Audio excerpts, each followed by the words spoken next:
محمد بن عبد الكريم الخطابي زاد عام 1882 منطقة أجدير إقليم تريوش. العائلة نقدروا نقولوا بمعايير ديال الوقيته أرستقراطية اللي معروفة بمكانة سياسية وفقهية كبيرة للأفراد ديالها عبر أجيال شغلوا مناصب السلطة كالقضاء والقيادة وغير ذلك. فالوالد ديالو كان قاضي قبيس بن ورغيل، قبيلة اللي كينتسب لها الخطابي لأزيد من 1000 عام بحكم مهاجرتهم للحجاز واستقرارهم في منطقة بني ورغيل في القرن الثالث هجري. وبحال كاع أصحابه غادي يتربى عبد الكريم على أسس الدين وتعاليم القرآن بحكم أنه غادي تلقى تعليم فقهي في المسجد. بعد ما غادي يحصل على البكالوريا في مدينة مليلية غادي ينتقل لمدينة فاس باش يكمل الدراسة ديالو بجامعة القرويين. وخلال هذه الفترة غادي يتم إشراك الخطابي في أول تجربة سياسية ليه، حيث أنه غادي يرسل الوالد ديالو كما بوكيل السلطان عبد العزيز بهدف التعبير عن الدعم الكامل للمخزن والسلطة، أساسا طرف قبيلة بني ورغيل ومواجهة ثورة بوحمارة أكثر الأحداث توترا اللي غادي يمر منها المغرب في بداية القرن الماضي. غادي يكون لعبد الكريم الأب دور كبير في إخماد نيران ثورة بوحمارة، باش كان كيجوب الأسواق وأماكن التجمع وكيبعث مراسلات لأعيان القبائل المجاورة بغاية أنه يعلم الناس بحقيقة نسب بوحمارة وأنه ماشي ابن السلطان مولا الحسن كما كان كيدعي، وإنما الاسم الحقيقي ديالو هو الجلالي السرخوني.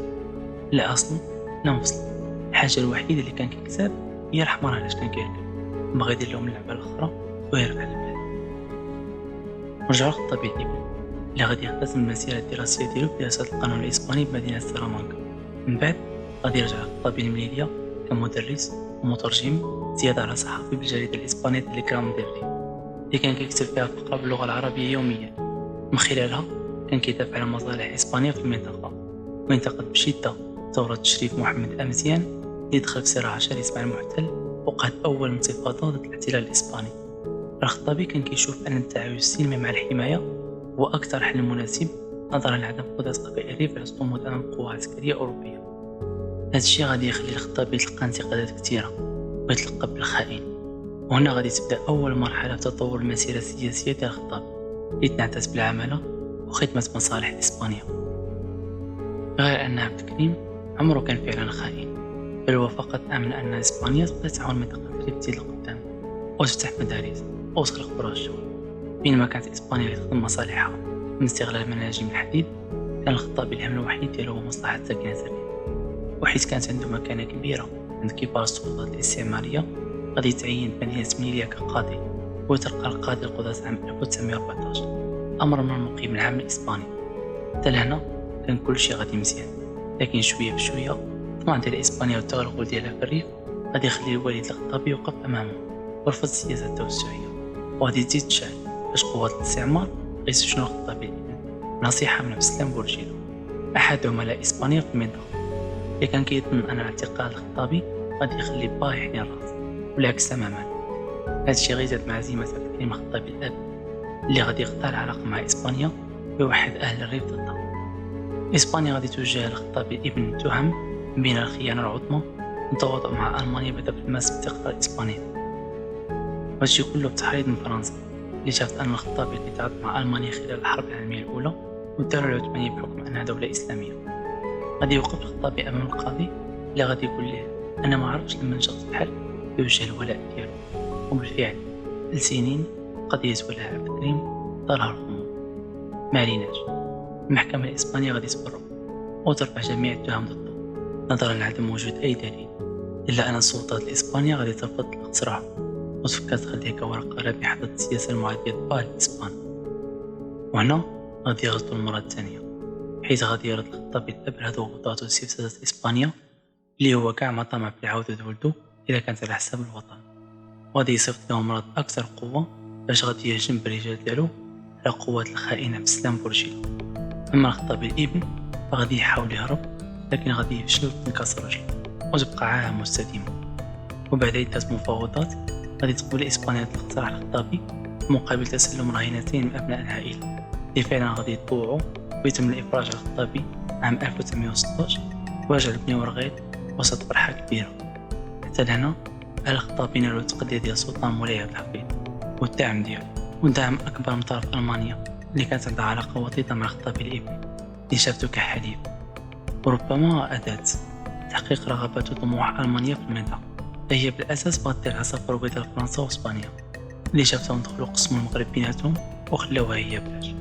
ألمانيا غادي تنازل ليها فرنسا على الكونغو باش ما يتحاربوش على المغرب، وهادشي كله نايض على حاجة وحدة: الثروات المعدنية اللي غني بها الريف خاصة الحديد. وغادي يبداو القوى الاستعمارية الأوروبية يخلقوا المشروعية وحق امتلاك راسهم ويفرقوا الأراضي والدول بيناتهم. هادشي ما غاديش يعجب الخطابي اللي غيبان ليه بلي النوايا ديال ألمانيا غير صادقة. كل ما كتزيد إسبانيا توسع في الريف إلا وكتزيد تشعل نار الثورة والمقاومة. وبحلول 1920 غادي يكون الخطابي الأب جمع مقاتلين ونظم المقاومة بمساعدة محمد، ولكن قبل ما يكون أي اشتباك غادي يموت الخطابي الأب مسموما. اغتيال كان غالبا وراءه إسبانيا، وغادي يتولى محمد بن عبد الكريم قيادة المقاومة.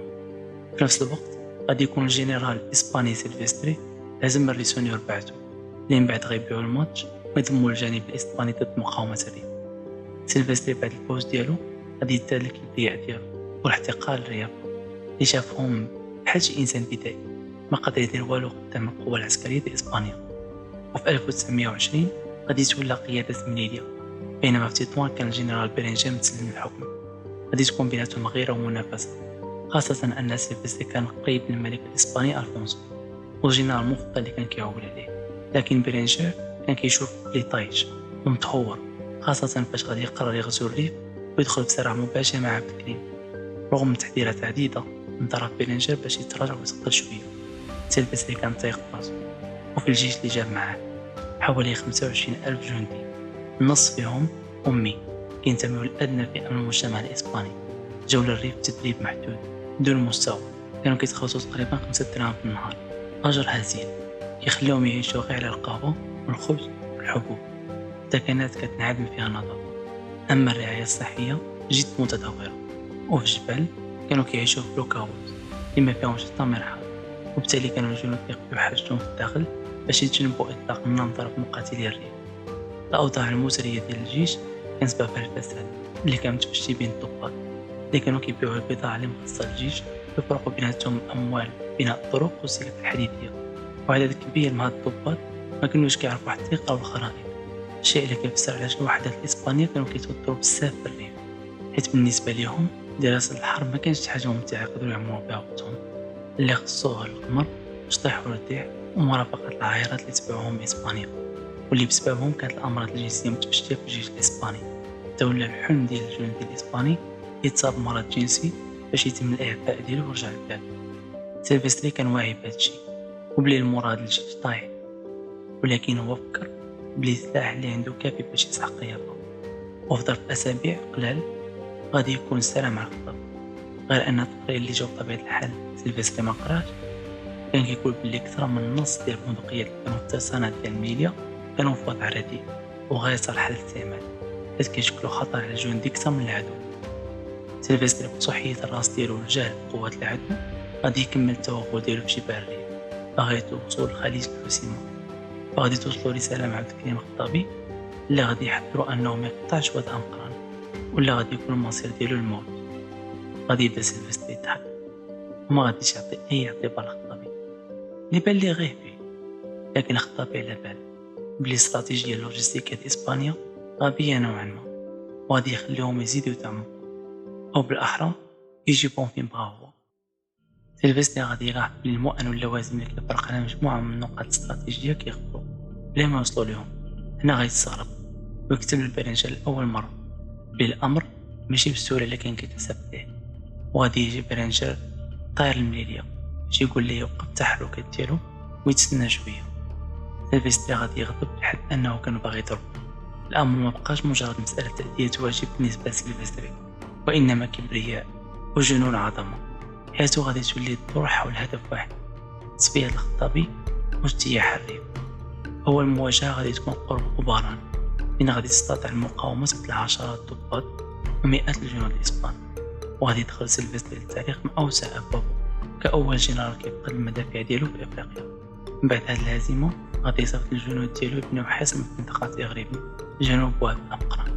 وسيلفستري اللي كان بلي مبقى ليه والو ويشرب أتاي في دار الخطابي غادي يشربوا الجنود ديالو البول ديالهم بعد ما لقاو راسهم تحت حصار طرف المقاومة اللي غادي يضربوا بالسلاح ديالهم اللي خدات في المعركة الأولى.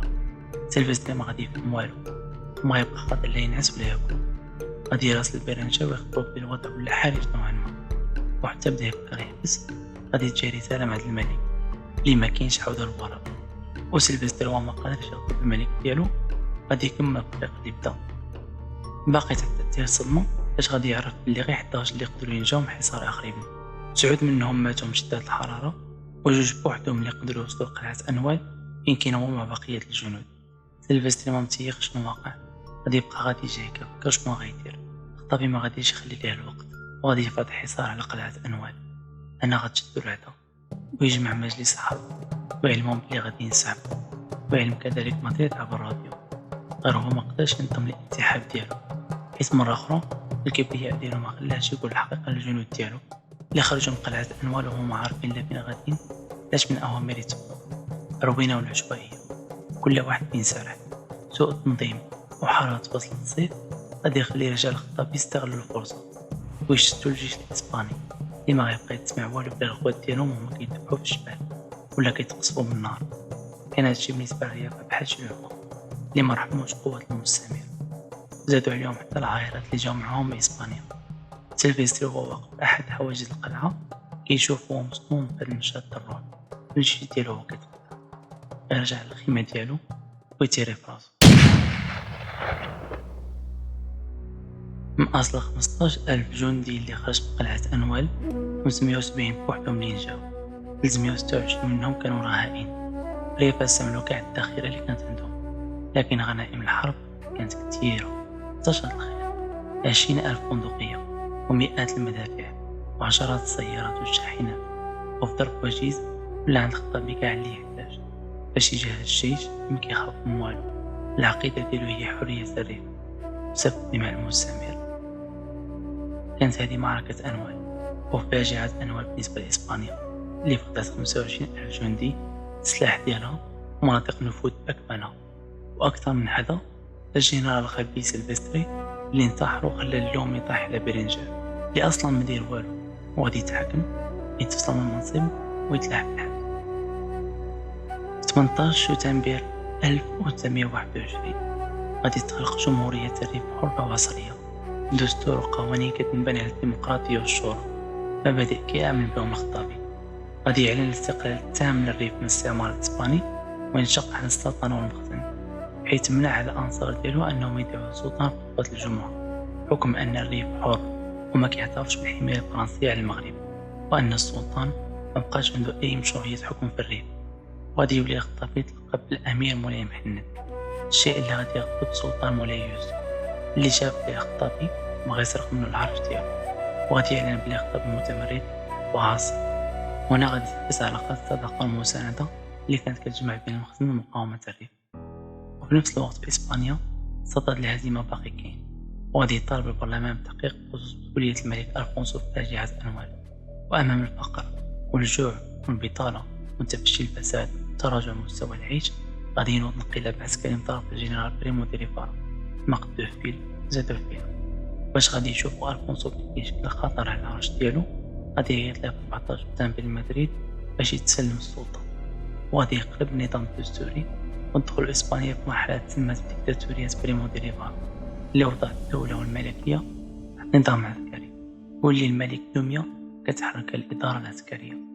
وفي 1931 غيتم إلغاء الملكية، وألفونسو اللي بغا يتوسع في المغرب غيلقى راسو من فيه بلا بلاد وبلا عرش كسالي لا تيدي لعب الملوك. رجعوا الخطابي اللي غادي يجري مفاوضات عديدة مع إسبانيا بلا حل اللي باقية مصممة تاخد الريف.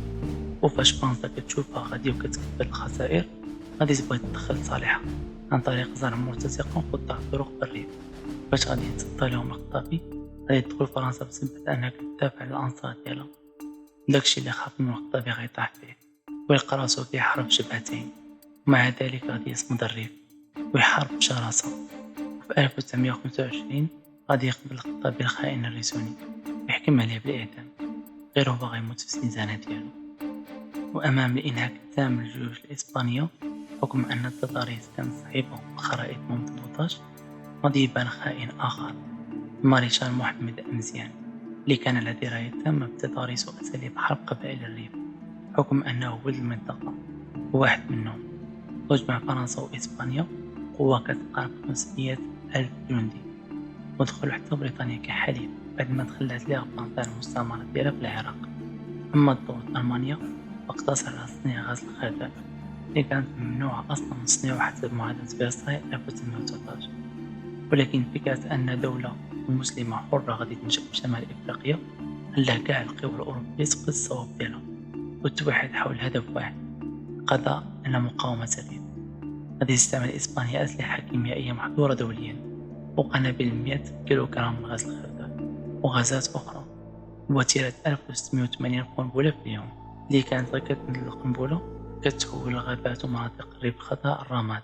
ويلقى الخطابي راسو شاهد على مناظر وحشية ديال القتل والتعذيب عن طريق الإخصاء واقتلاع الأذن والنيف للمجاهدين من طرف جنود إسبانيا اللي لبسوهم كقلادة في العنق ديالهم، زيادة على اغتصابات جماعية، تقطيع الرؤوس ومذابح، وبشكل عام انهيار تام للإنسانية. ودائما تحت مسؤولية حماية الريف من تفاقم العنف والتعذيب، وربما بداية الإبادة الجماعية عن طريق الغاز. جرائم حرب باقي لحد الآن كترفض إسبانيا تهضر عليهم ولا تقدم اعتذار.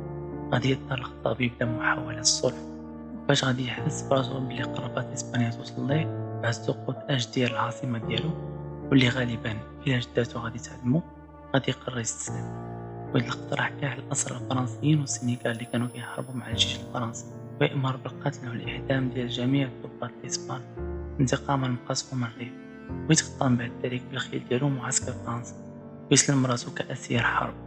وبكل وقاحة غادي يطالب إسبانيا بالمحاكمة ديالو بسبب جرائم حرب، ولكن غادي تطلب فرنسا بالنفي ديال جزيرة لا ريونيون.